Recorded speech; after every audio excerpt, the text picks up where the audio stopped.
আসসালামু আলাইকুম, আমি নাইম দক্ষিণ কোরিয়া থেকে সবাইকে স্বাগত জানাচ্ছি আমার ইউটিউব চ্যানেল লাইমিলিতে। যদি ভালো লাগে সাবস্ক্রাইব, আর যদি ভালো না লাগে দেখতে থাকুন। দেখতে দেখতে ভালো লাগা ভালোবাসা হয়ে যাবে ইনশাল্লাহ।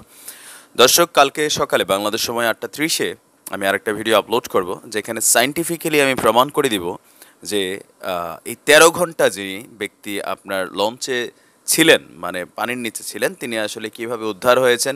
এটা কি আসলে সত্যি সত্যি উদ্ধার, নাকি কোনো সাজানো নাটক, নাকি কোনো বিশেষ পরিকল্পনা?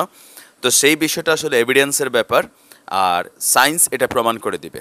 কালকে সকালে যেহেতু একটু এভিডেন্সমূলক ভিডিও, সেই কারণে কালকে সকালের ভিডিওটাতে আমি ইনশাল্লাহ প্রমাণ করব, আপনারাও সেখান থেকে দেখে নেবেন। তো সেই পর্যন্ত আপনারা একটু ধৈর্য ধরার আগে লাস্ট যে আপডেটিং, সেটা হচ্ছে যে সুমন ব্যাপারী, রাজধানীর বাদামতলীর ফল বিক্রেতা সুমন ব্যাপারী, যার বাড়ি হচ্ছে আপনার মুন্সিগঞ্জের টঙ্গিপাড়া, মনে হয় আবদুল্লাপুর গ্রামে উনি থাকেন। সেই গ্রামের বাসিন্দা, যিনি আপনার এই 13 ঘন্টা পানির নিচে থেকে জীবিত উদ্ধার করা হয়েছে তাকে। যদি উদ্ধারের ব্যাপারেও এখানে কিছু দ্বিমত আছে, সেগুলো আমি কালকে সকালে বলবো। বাট এখন তার যে বক্তব্য, তিনি বর্তমানে রাজধানীর মিডফোর্ড হসপিটালে চিকিৎসাধীন আছেন, তার অবস্থা ভালো। তো সাংবাদিকদের মুখোমুখি তিনি হয়েছিলেন যে কিভাবে তিনি বেঁচে আসলেন। ছোট্ট একটু করে আমি গল্পটা আপনাদের শুনে যাচ্ছি, কারণ অনেকে এটা নিয়ে কৌতূহল আছেন। তার ভাষ্য অনুযায়ী সকাল 7:50 এই কি বলা হয় যে মর্নিং বার্ড ছোট লঞ্চটা ছেড়ে আসে। তো তার চোখে কিছুটা ঘুম ছিল, তিনি মনে হয় ইঞ্জিনের রুমের পাশে কোথাও শুয়েছিলেন। হঠাৎ করে তিনি ফিল করলেন যে এই লঞ্চটাকে একটা বড় লঞ্চ ধাক্কা দিয়েছে আর এটা ডুবে যাচ্ছে। প্রথমে এক অংশ ডুবার পরে তিনি দৌড়ে অন্য অংশে গেলেন। অন্য অংশে যাওয়ার পরে সেই অংশটা আস্তে আস্তে ডুবে গেল। তারপর তিনি একটা রডের মধ্যে ধরেছিলেন। এরপরে তিনি আর কিছু বলতে পারবেন না। কিছুক্ষণ পরে তিনি ভাসছিলেন।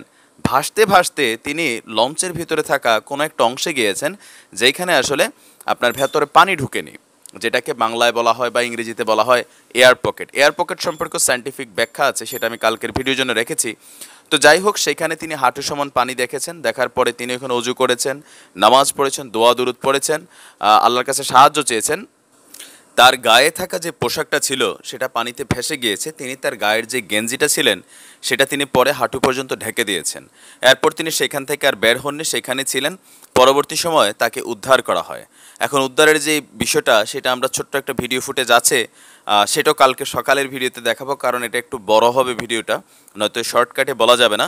তো যাই হোক, এরপরে তাকে আপনার সেখান থেকে উদ্ধার করা হয়েছে।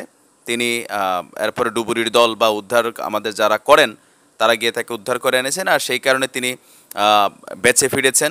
তবে এই ধরনের ঘটনা একবারে যে অলৌকিক তাও না, বাট বিশ্বের অন্যান্য দেশের, বিশেষ করে যখন বিশ্বের অন্য দেশে এরকম এয়ার পকেটে বেঁচে থাকা মানুষের গল্প, উদ্ধার সিস্টেম, উদ্ধার অভিযান, ভিডিও ফুটেজ, আর আমাদের বাংলাদেশের ওনার উদ্ধারের অভিযানের ভিডিও ফুটেজ আমি আপনাদের কালকের ভিডিওতে দেখাবো। তো সেই পর্যন্ত একটু কষ্ট করে ধৈর্য ধরেন। তো এই হচ্ছে কথা, যেটা তার মুখ থেকে তিনি সাংবাদিকদের স্টেটমেন্ট দিয়েছেন, আর যেটা মিডিয়াতে ফলো করে প্রচার করা হচ্ছে। তিনি কোনো পলিটিক্যাল ক্যারেক্টার না, তারপরেও আসলে কেন এই গল্প বা এটা সত্য নাকি বাস্তব, সেটা দেখার জন্য কালকে সকাল পর্যন্ত অপেক্ষা করেন। বাংলাদেশ সময় সকাল 8:30। ভালো থাকুন, সুস্থ থাকুন। আসসালামু আলাইকুম।